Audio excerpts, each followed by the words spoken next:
About 2 weeks ago, I was using Martin's laptop because mine was dead, and I needed to check an email about my kid's daycare. Nothing sus about that, right? But when I opened the browser, I saw he had been looking at visa requirements for Singapore. We've never talked about Singapore. Like, never ever. I didn't think much of it TBH, maybe it was for something else, but then I noticed he'd also been looking at international schools in Singapore. We have a 3YO and a 1NIO. Why would he be looking at schools in another country? I closed the laptop and tried to forget about it, but something felt off. That night at dinner, I casually asked if he'd ever thought about visiting Singapore, and he got this weird look on his face and said, "Not really, why?" and changed the subject super fast. I could tell he was lying because he wouldn't make eye contact and kept fidgeting with his fork. Red flag FR.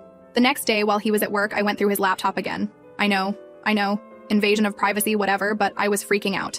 I found emails between him and someone named Grace. The emails weren't like super explicit or anything, but there was definitely something going on. She kept saying stuff like, "I can't wait until we can be together properly," and "The waiting is killing me." But here's where it gets really messed up. In one email she said, "I've been looking at houses near that school we liked. Plenty of room for the kids to play." The kids. My kids. What the actual hell? I kept digging and found out Martin had applied for a job transfer to their Singapore office. He never mentioned this to me. Not once. And he'd been approved. The transfer was scheduled for next month. He had a freaking plane ticket already purchased. I felt like I couldn't breathe. Martin and I have been together since high school. We have 2 beautiful children together. How could he do this? How could he plan to take my babies away from me? I was literally shaking so hard I dropped his laptop and cracked the screen. Oops. Instead of confronting him right away, which TBH was my first instinct, I decided to be smart about this. I took pictures of everything I found and sent them to my sister. Then I started monitoring his texts by syncing his messages to the iPad.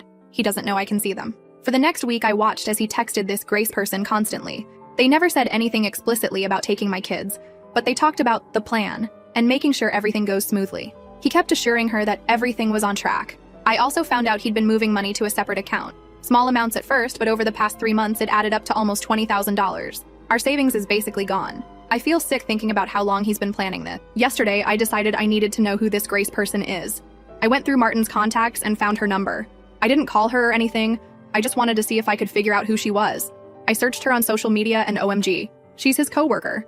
They've been working together for over a year. Her Instagram is full of pictures from office parties and team lunches. Martin is in a bunch of them. She posted a picture 2 months ago with the caption, "Sometimes the best things in life come when you least expect them," with heart emoji. And Martin had liked it. I wanted to throw up. Today, I decided enough was enough. I waited until the kids were napping and confronted Martin. I didn't tell him everything I knew, just asked again about Singapore. He denied everything at first, said it was just something he was looking into for a potential vacation. I called him a liar, told him I knew about Grace. His face went completely white. He started stammering, saying I didn't understand, that it wasn't what it looked like. Classic. I asked him straight up if he was planning to take our children to Singapore. He wouldn't answer. We started arguing, voices getting louder. I was so angry I could barely see straight.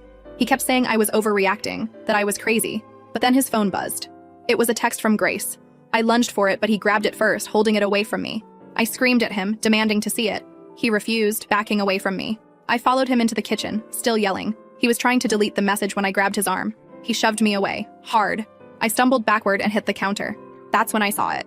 On the kitchen counter was a manila envelope. It was partially open, and I could see passport photos of our children inside. Martin saw me looking at it, and his eyes went wild. He lunged for the envelope just as I did. We both grabbed it at the same time and started wrestling for it. Papers flew everywhere. I saw flight itineraries, passport applications, custody documents, everything laid out in black and white. His plan to take my babies away. I screamed and tried to gather the papers, but Martin grabbed me by the hair and yanked me backward. I broke free and ran for the kitchen drawer where we keep the big knife. First update. So I guess I'm back with part 2, and honestly, if you read my first post, buckle up, because if you thought that was wild, this is going to be even more of a mess. I'm still not sure I'm processing any of this right, but at least now I know I'm not crazy, just surrounded by people who apparently lost their damn minds. Let's just say, after that disaster in the kitchen, me and Martin basically wrestling over an envelope like we're in some kind of low-budget reality show, which, by the way, I never want to experience again. I didn't even process what I was doing. I had my hand in the knife drawer, and for a split second, I just wanted him to back off. Not that I'd actually use it, but the look on his face when he realized how far this had gone, you could tell he never expected me to push back. The vibe was all wrong. Like, I get that people fight, but this wasn't normal married couple drama. This was survival mode. Anyway, the kids start screaming from upstairs, because of course they heard the chaos. Great parenting moment right there. And suddenly the spell is kinda broken. Martin lets go of my hair. I'm clutching a handful of crumpled flight itineraries, and there's Grace's name on literally everything. I honestly don't remember exactly what I yelled, but it was something like, "You're not taking my kids, you psycho." And Martin's just standing there breathing heavy, looking like he doesn't even recognize himself. Or me, honestly. I ran upstairs, still clutching the docs, and the kids are both standing in the hallway, eyes huge. My 3-year-old asking if daddy is mad and if someone's in trouble. I said something like, "Let's get your shoes on. We're going to grandma's." I grabbed my phone, my keys, the iPad. Can't forget that, since it has all the synced messages. Diapers. Whatever random crap I could stuff in a tote. And just bolted. I left Martin with the kitchen looking like a tornado hit it. Papers everywhere. And zero explanation. I didn't even lock the door. I called my mom on the way, trying not to sound like I was losing it. Which obviously failed because she answered, and I just blurted out, "I need you. Now. It's bad." She didn't even ask questions. Just said to come over. And I swear, if I could bottle up one moment of my life and replay it, it would be hearing my mom go into full mama bear mode. I wanted to cry. But also, I kinda just wanted to scream. When I got to their house, my mom took one look at me and the kids, saw the torn envelope and the docs, and just said, "What happened?" Not in that fake calm way, but in a way that made me realize she was about to throw hands if necessary. Dad was still at work, so she started texting him like, "Get home right now." She made the kids grilled cheese and sat with me at the table, and I spilled everything. Martin, Grace, Singapore, the emails, the money, the physical fight. I showed her the bruises on my arm. She looked so pissed, but also kinda sad, which just made me feel worse.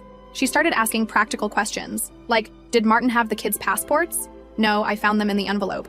Score 1 for me. Did he have any way of taking them without my consent? I mean, he had flight tickets, but I don't think he could just grab them and go without my signature, right? Right? She wanted to call the police, and I said no. Not yet. Not unless he actually tries something. I was scared. But also, what do you even say? "Hi, my husband's planning to kidnap our children to Singapore but hasn't technically done it yet." It sounds like a bad soap opera.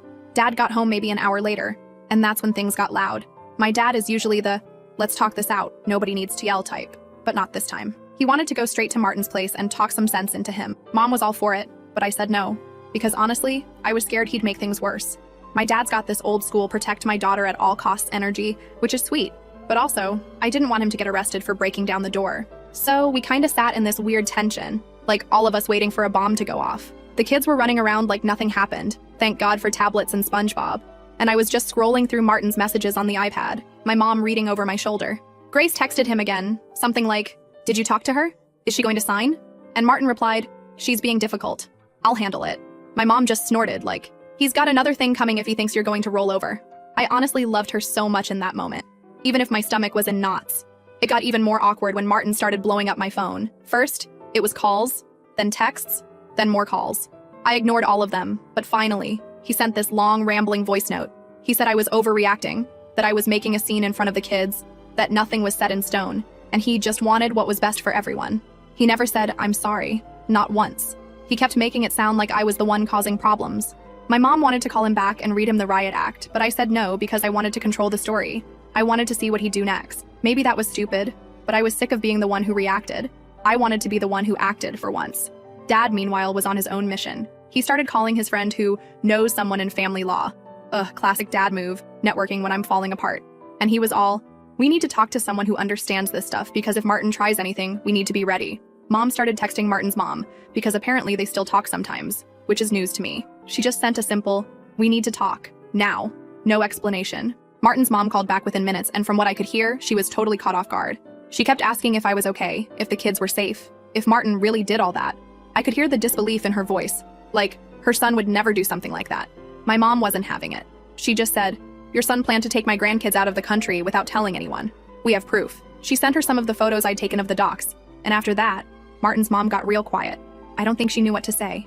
That night was the longest of my life. I barely slept. Every time I closed my eyes, I kept replaying the kitchen fight, the look on Martin's face, the way he just snapped. I kept waiting for someone to show up at the door. Him, Grace, the police. I don't know. I guess I was kind of paranoid, but also, after what I'd seen, how could I not be? In the morning, I woke up to find my dad already dressed, making coffee, and typing out a list on his phone. He was in crisis mode, which for him means lists, plans, and backup plans. He wanted to go to the house and get the rest of our stuff because, let's be real, I wasn't taking the kids back there. Not with Martin around. He suggested I call a lawyer, and my mom agreed. They both offered to pay, which I appreciated, since Martin had drained our savings. I felt weird about it, but also, what choice did I have? I texted my sister to fill her in, and she was immediately like, "Do not go back alone. I'll come with you." She's always been the more confrontational one in the family, and TBH, I was grateful to have her. We drove over mid-morning, and the whole time my hands were shaking on the wheel. Martin's car was in the driveway, but I didn't see him through the windows. I texted him, told him I was coming to get some things and that I'd appreciate it if he gave me space. No answer. My sister, who is way braver than me, just marched up to the door and let us in. I still had my key. The kitchen was a disaster. Papers everywhere. A broken mug on the floor. One of the kids' shoes in the sink. It smelled like someone had tried to clean up and just given up halfway. Martin was upstairs, and when he heard us come in, he stomped down. He started right in, asking what I was doing, why I'd run off with the kids. He tried to make it sound like I was the one who abandoned him. My sister just stared him down and told him to back off, which he did, probably because she looked ready to throw down. We started grabbing clothes, toys, diapers, all the boring kid stuff. Every few minutes, Martin would try to talk to me, saying things like, "We need to figure this out. You can't just take the kids away from me." I told him, "I'm not the one with a plane ticket to Singapore." He kept insisting it was all a misunderstanding, that he never meant to hurt me, that he was lost and didn't know what else to do. He said he felt trapped, and that Grace made him feel alive again. I almost laughed at that, like, "Sorry you're bored, but maybe don't blow up your entire family?" Then he said something that honestly floored me. He said, "You always act like you know best. You never listen to what I want." Like, wow, okay, so this is my fault now? I told him I wasn't going to stand there and argue about who listens better. I just wanted my kids safe, and I wasn't going to sign anything ever that let him take them out of the country. He got quiet after that, but the look on his face was pure resentment, like I'd ruined his life by stopping him from running off with his girlfriend and my kids. As we left, my sister took photos of the house, the mess, the papers, just in case. Martin watched us go from the front porch, arms crossed, glaring. Back at my parents', Dad was waiting with info from his lawyer friend, who basically said Martin couldn't take the kids out of the country without my permission. But if he tried, it'd be a huge, messy legal thing. He said to watch out for Martin trying to get me to sign something just for travel or whatever, and to keep all the passports and docs somewhere safe. So of course my mom immediately put everything in a lockbox in her closet.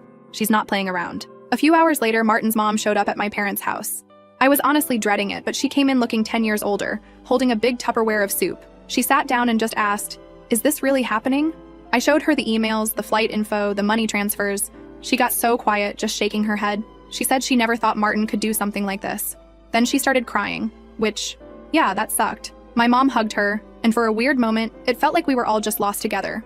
Martin called while she was there, but she ignored him. She said she needed time to process and that she'd talk to him when she was ready. She even offered to stay the night in case I needed backup. I didn't say no. The kids loved having their grandma around. And NGL, I kinda did too. That night, I got a text from a number I didn't know. It was Grace. Just her name popping up made me want to throw my phone into the street. She said, "I'm sorry for everything. I never meant for it to go like this. Please don't blame Martin. He's not himself." Like, excuse me? I didn't reply. I didn't even know what to say. The next day, my dad got a call from Martin, demanding to see the kids. Dad told him that wasn't happening until we talked to a lawyer. Martin got mad, said he'd call the cops, said I was kidnapping our children. Dad just laughed and told him to go ahead. So, now I'm sitting here, at my parents' kitchen table, watching my 3-year-old build a tower out of soup cans, my 1-year-old drooling on the iPad, and my mom and Martin's mom whispering in the living room about what to do next. My dad is making another list, and Martin is probably stewing in his own mess, wondering how it all went so wrong. I know we're just getting started, and TBH, I'm scared about what comes next. But for now, at least, the kids are safe, and I've got my family behind me. Second update.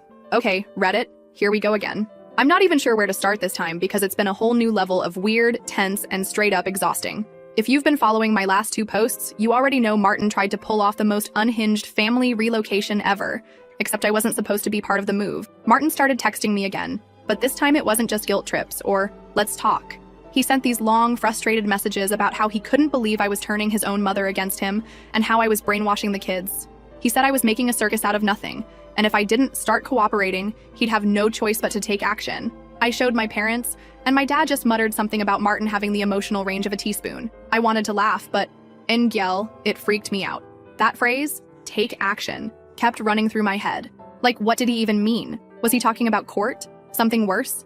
My mom told me not to answer, so I just blocked him for a while. Probably the best move, because I needed a break from the constant drama. But Martin wasn't done. He showed up at my parents' doorstep the next afternoon, completely unannounced. I was in the backyard with the kids and my sister, and suddenly my dad was calling me, saying Martin was at the front door, demanding to see his family. The way my dad said it, you'd think Martin was a door-to-door salesman or something, not the guy I'd been married to for over a decade. My first reaction was honestly just, nope. I didn't want the kids seeing him, not after what happened in the kitchen, not with all the yelling and the envelope and the shoving. My mom answered the door while my dad stood behind her, arms crossed, not saying a word. Martin started out all polite, asking if he could talk to his wife privately. My mom shut that down real quick, told him if he wanted to talk, it would be with the whole family present. Martin's mom came out from the living room, and the look she gave him could have frozen water. She said she needed to hear whatever explanation he had because none of this makes sense to me, Martin. He looked almost hurt, but just for a second before he went back to his "I'm the victim here" face. We all ended up in the kitchen. Me, Martin, my parents, Martin's mom, my sister, who was pretending to play games on her phone but definitely recording everything, let's be honest. The kids were in the other room with headphones and snacks, which I guess is the modern version of go play outside while the adults talk. Martin started with this big sigh, said he never meant for things to get so out of control, that he only wanted what was best for everyone, and that he felt like I'd blindsided him by running off with the kids and turning everyone against him. He said he didn't have a choice, that he'd been unhappy for a long time, and that I wouldn't listen whenever he tried to talk about how he felt trapped by our routine. He even tried the "I'm sorry if you felt hurt" non-apology. My mom cut him off, said, "You could have just talked to your wife. You didn't have to make plans behind her back or try to take her children away." Martin got defensive, said I'd never let him have a real conversation, and that every time he tried, I'd shut him down or change the subject. I honestly don't remember that. But maybe I was just tired of hearing about how everything was my fault. Martin's mom tried to get him to see reason. She told him she didn't even recognize him anymore, that the Martin she knew would never try to sneak his kids out of the country. He just shook his head, said he was desperate and thought it would be easier to start over somewhere new, with someone who actually cared about him. I almost snorted, because if Grace is the answer to his problems, then I guess I dodged a bullet. But whatever. My dad asked point blank if Martin ever actually planned to take the kids without telling me or getting my permission, and Martin just mumbled something about not being sure, and thinking maybe I'd come around if I saw he was serious. That's when I realized he really did think I'd just go along with his plan if he pushed hard enough. Like, in his mind, I was supposed to just hand over my kids and move to Singapore because he'd already bought the tickets. The conversation kept circling. Martin wanted me to just talk to Grace, get to know her, because she's good with kids and wants to be part of their lives. My mom practically choked on her coffee. My sister rolled her eyes so hard I thought she'd pull a muscle. I said I didn't care how good with kids Grace was. She wasn't the one who made them, and she sure as hell wasn't going to be their new stepmom without me having a say. Martin started getting frustrated, raising his voice, saying I was being unreasonable, that I was punishing him for falling in love with someone else. He said I'd changed since having the kids, that I was always tired, always busy, never fun anymore. That stung, NGL, because yeah, I am tired and busy and probably not much fun these days, but I thought we were a team, not contestants on some reality dating show. His mom told him to stop, that he was just making things worse. Dad told him if he tried to come near the house or the kids without permission again, he'd call the police. After he left, my mom hugged me, but I felt weirdly numb. I spent the rest of the afternoon with the kids, doing puzzles and eating leftovers, trying to pretend things were normal. But nothing felt normal. Every time my phone buzzed, I jumped. Every time a car drove past the house, I checked to make sure it wasn't Martin coming back. A few days later, things escalated again. I got a letter from a lawyer, Martin's lawyer to be specific, saying he wanted joint custody and permission to relocate with the children internationally, should the opportunity arise. I showed it to my parents and my dad went off. He called his own lawyer friend who said not to sign anything and to start preparing for a real custody fight. So, I did the thing I'd been dreading. I met with my own lawyer. Thank you, Mom and Dad, for fronting the cash because Martin had drained our savings. The lawyer was blunt.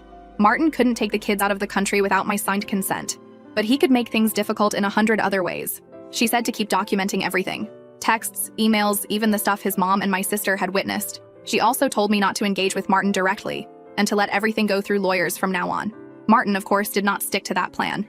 He started showing up at the kids' daycare trying to see them, even though the staff knew to call me if he showed up without warning. One morning, I got there, and the manager pulled me aside, said Martin had been waiting outside, asking questions about our schedule. She asked if everything was okay, and I just said, "We're going through some stuff. Please don't let him pick them up unless I say so." She wrote it down, made me sign something. I guess that's how you know it's real, when you have to sign paperwork just to keep your own husband from taking your kids. Meanwhile, my parents' house was starting to feel like a weird mix of safe haven and pressure cooker. My dad was stressed, my mom was tired, my sister was always on her phone texting her friends about the drama. My 3-year-old started having nightmares, waking up crying for daddy, which broke my heart.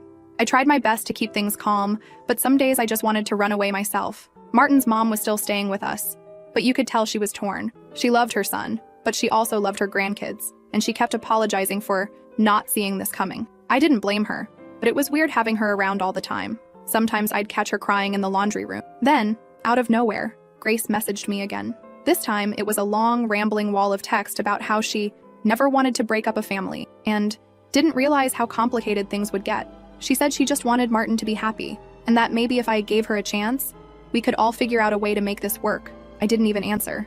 What was I supposed to say? Sure, let's all move to Singapore and braid each other's hair? No thanks. My lawyer kept pushing me to get a formal custody order in place, so Martin couldn't just show up and take the kids whenever he felt like it. I dragged my feet, partly because I hated the idea of turning my whole life into paperwork, partly because I was still hoping Martin would just snap out of it and realize what he was doing. But the more he pushed, the less I trusted him. He started sending me screenshots of other people's messages saying things like, "Everyone thinks you're overreacting," and "You're making me look like a monster." I recognized some of the names, mutual friends, a couple of his cousins, but I also knew he was cherry-picking. I started second-guessing myself, wondering if maybe I was being too harsh, if maybe I was the one making things worse. But every time I thought about giving in, I remembered the envelope, the flight tickets, the way he grabbed my arm in the kitchen. I couldn't let myself forget. One night, my dad and Martin's mom got into a heated argument at the dinner table. Dad was frustrated. He wanted to protect me and the kids, but he also hated having so much tension in his house. Martin's mom said he needed to try harder to see things from Martin's perspective, that he's not evil, just lost. My dad snapped, said, "Lost doesn't mean you get to drag everyone else down with you." It got awkward, and my mom had to step in, trying to smooth things over. I just wanted to disappear. Meanwhile, the kids were getting more clingy, especially my 3-year-old, who started acting out at daycare and refusing to go to sleep without me in the room. The 1-year-old was teething again, because of course she was. So between the legal drama, the family tension, and the constant sleep deprivation, I was running on fumes. But I kept moving, because what else can you do? People kept telling me I was so strong, but honestly, I just didn't have another option. A few days later, my lawyer called to say Martin had filed a motion for emergency visitation, claiming I was withholding the children and alienating them from their father. I swear, every time I thought things couldn't get worse, Martin found a new way to surprise me. The court set a date for a temporary hearing, and suddenly everything felt real in a way it hadn't before. My parents started making lists of what I needed to bring, what evidence to print, who could vouch for where the kids had been. It was like prepping for battle, except the enemy used to kiss me goodnight and bring me coffee in the mornings. The night before the hearing, Martin texted me, not about the kids, but about the house. He wanted to know when I was going to come get the rest of my crap, because he needed space. He said he was staying at Grace's place now, and that he'd changed the locks. I guess that was supposed to hurt my feelings, but mostly I just felt relief. The house wasn't home anymore. My home was wherever my kids were safe. The hearing itself was a blur. Lawyers talking, documents being passed back and forth, Martin sitting across from me with Grace by his side. She didn't say a word, just stared at her shoes the whole time. The judge asked a ton of questions, mostly about the kids, our living situation, why Martin had bought those tickets, why he hadn't told me about the job transfer. Martin tried to spin it like he was just planning for the future, that he always intended to include me, but the judge wasn't buying it. My lawyer laid everything out, emails, texts, the fight in the kitchen, the daycare incident. The judge said there was enough concern to warrant a temporary order. Martin could see the kids, but only in public, supervised, and only if I agreed to the date and time in advance. So here we are now, with a court order in place, the kids' passports locked away, and Martin sulking at Grace's place, still texting me about how unfair this all is. My 3-year-old has started drawing pictures of 2 houses.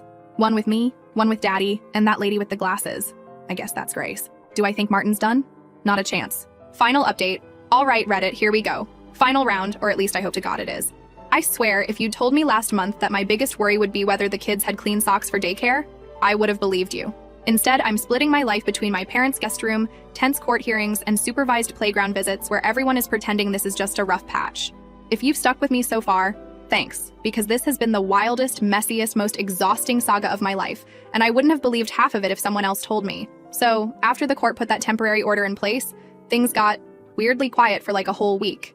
Martin kept texting, but it was mostly this mix of, "When can I see the kids?" and "You're making this harder than it needs to be." I never replied directly, just forwarded everything to my lawyer. He also kept trying to talk to my mom, which, NGL, was hilarious because she started screening every call, and the few times she picked up, she'd just tell him to talk to his own lawyer or hang up. My dad joked that the house needed a no-drama sign on the porch, but let's be real, nobody was laughing. Martin's mom was still staying with us, and it was tense, but not for the reasons you might think. She was super quiet, helping with the kids, but she started asking a lot more questions about what Martin was like at home, if I'd noticed him changing lately, if he was under pressure. She didn't want to take sides, but you could tell she was struggling. One night, after everyone else was asleep, she told me she blamed herself for not seeing how unhappy he'd been, and that maybe if she'd pushed him to talk more, things would be different. I didn't know what to say, honestly. I just said, "He's not the only one who's unhappy now." She actually laughed at that, in a sad kind of way. The first supervised visit was at this weird little play cafe in town, the kind with overpriced coffee and a ball pit that smells like feet. My mom came with me because, let's be real, I wasn't about to do this alone. Martin was already there when we got there, sitting at a table with 2 drinks and a plastic dinosaur for the kids. He tried to act like everything was normal, but you could tell he was nervous. My 3-year-old ran to him, but the 1-year-old clung to me like a spider monkey. Martin tried to pick her up, but she just buried her face in my shoulder. He kept trying to make conversation, asking about the kids' favorite shows, if they'd been to the park, if they missed their old room. I answered, but only in the most basic way, like I was filling out a survey. My mom didn't even bother pretending to be friendly. She just sat there, scrolling through her phone, making it clear she was there to supervise, not socialize. Halfway through, Martin tried to talk to me about moving forward. He said he wanted to find a solution, that he deserved a fresh start, that things could be better for everyone if we just let go of the past. I asked him if letting go of the past meant forgiving the part where he tried to take my kids across the world behind my back. He just stared at the floor, didn't answer. My mom cleared her throat, and Martin gave up. At the end of the visit, the kids melted down, classic, and Martin tried to hug them both at once, but the 1-year-old shrieked and reached for me. He looked so defeated, but for the first time I felt nothing. Not anger, not pity, just done. Back at my parents', the mood was off. My mom said she was proud of me for keeping it together, but honestly, I just felt empty. My dad wanted to talk strategy. He was convinced Martin was going to pull something at the next hearing. Maybe try to use the supervised visits as proof that I was alienating him from the kids. I wanted to roll my eyes, but he was probably right. Martin's lawyer had already sent new paperwork, this time asking for more unsupervised time and throwing around words like parental rights and emotional harm. My lawyer said not to worry, but also warned me that these things never end neatly. A week before the next court date, Martin's mom announced she was moving out. She said she needed to support her son, even if she didn't agree with what he'd done. I understood, honestly, but the peace didn't last. Martin started pushing harder, showing up at the kids' daycare again, trying to talk to the staff, asking if he could just say hi. They called me every time, and each time I had to remind them that there was a court order. One of the teachers asked if things were safe, and I had to reassure her while wondering the same thing myself. The next hearing was a whole different beast. This time, both sides brought stacks of paperwork, printouts, and even some of those passive-aggressive texts Martin had sent me. The judge was all business, asking about schedules, support systems, what the kids needed. Martin kept saying he wanted what's best for them, but when pressed, he just repeated the same lines about fresh starts and new opportunities. My lawyer pointed out the money transfers, the job transfer papers, the hidden emails, and the fact that Martin had already bought non-refundable tickets before even telling me. You could see the judge's patience running out. Martin's lawyer tried to spin it as proactive planning, saying Martin was only thinking ahead for his family's future. I could barely sit still. My mom squeezed my hand under the table, and my dad just glared at Martin across the room. Grace wasn't there, but her name came up a few times. My lawyer didn't hold back about the family friend who suddenly became central to Martin's new life plans. At one point, Martin said, "She's the reason I finally felt alive again," and the judge just blinked at him like, "Is this guy serious?" Even his lawyer looked uncomfortable. When it came time to talk about the kids, the judge asked if Martin had any concrete plans for supporting them if he moved. Martin got defensive, said he'd figure it out, that things would work out once they got there. The judge was not impressed. My lawyer hammered home the fact that I had never agreed to any move, that Martin had kept everything secret, and that the kids' lives had already been upended enough. In the end, the judge made a ruling that felt real. The kids would stay with me as primary parent. Martin could have supervised visits for now, with the possibility of more time if he showed consistency and responsibility. He was not allowed to take them out of state, let alone the country, without explicit written permission from me in the court. The judge said, "This is about stability for the children, not new adventures for the adults." Martin looked like he'd been punched, but didn't argue. Afterward, in the hallway, Martin tried to talk to me again. He asked if I could at least try to see things from his side. He said he just wanted to be happy, that he deserved a chance. I think I surprised him when I didn't yell or cry. I just told him that maybe next time he should try honesty. He didn't have a comeback for that. Back at my parents', it was relief and exhaustion in equal measure. My mom made a big dinner, my dad even opened a bottle of wine, and my sister had the kids making victory crowns out of aluminum foil. For the first time in forever, it felt like we were a family again, even if it was a different kind of family than before. The fallout hasn't stopped, though. Martin's side of the family is split. Some of them think I'm the villain. Others say he got what he deserved. Mutual friends are awkward, or taking sides. I had to block a couple of people who kept sending me just checking in texts that were really fishing for gossip. Money is tight, and TBH, the paperwork never ends. I'm still living at my parents' place, still figuring out the next steps. The kids ask about Martin. Sometimes they're sad, sometimes angry. Sometimes they just want to know when they can have pancakes for dinner again. I try to answer honestly, but mostly I just tell them we're figuring things out together. Martin hasn't tried anything drastic since the judge's decision. He still sends the occasional message, but they're more subdued now. Just updates about the kids' toys he found at his place, or questions about their favorite snacks. He's still with Grace, as far as I know, but she's not reaching out anymore. My lawyer says as long as I stick to the order, Things should calm down, but I'm not holding my breath for a happily ever after. I'm not gonna pretend I've got it all figured out or that everything is fine now. It's not. I'm tired, I'm broke, and I'm rebuilding from scratch. But I've learned that I can fight for my kids, even when it feels impossible. Even when the person you're fighting is someone you used to trust with everything. I'm not a hero, just a mom who got pushed too far. So yeah, that's where I'll leave it. If you're still reading, thanks for sticking with me. Real life is messy as hell,